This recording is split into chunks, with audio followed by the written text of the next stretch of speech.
আজকে রেসিপিটা সম্পূর্ণ নিরামিষ করছি। ব্যাপার শান্তি বাড়িতে এই রেসিপিটা খুব চলে। তো সবচেয়ে প্রথম কড়াইতে সরষের তেল দিলাম। তেল গরম হয়ে যাওয়ার পরে দুটো শুকনো লঙ্কা আর অল্প কালি জিরে ফোড়ন দেওয়ার পরে আলু, কুমড়ো আর বেগুনকে দেখতেই পাচ্ছ এইভাবে শেপে কেটে নিয়েছি আর ওইটাকেও একটুখানি ভেজে নিলাম। সাথে 2-3টে কাঁচা লঙ্কা দিলাম, হলুদ দিলাম আর সাথে দিলাম আদা বাটা। আর এই আদা বাটার সাথে একটু লঙ্কা বাটাও আছে, তো আদা লঙ্কা বাটাটা দেওয়ার পরে ভালোভাবে আলু বেগুনটাকে ফ্রাই করে নিলাম।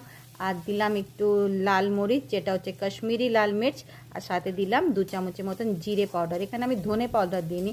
তো ভালোভাবে এই তরকারিটাকে ফ্রাই করে নিলাম। এবার মেন আইটেম হচ্ছে পুঁই শাক। তো এই পুঁই শাকটাই তোমরা বুঝতেই পারছো এখন গিয়ে কি এখানে আমি চচ্চড়ি তৈরি করছি। তো প্রত্যেক বাঙালি বাড়িতে পুঁই শাকের চচ্চড়ি রান্না তো করবেই, আজ আমিও তাই করছি।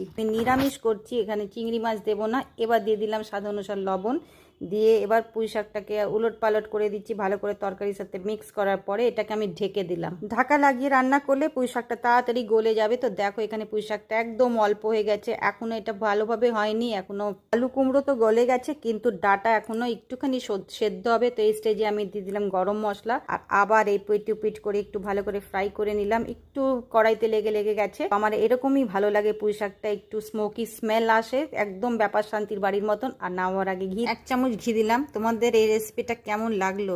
ভালো লাগলে একটা লাইক কমেন্ট দিয়ে যেও।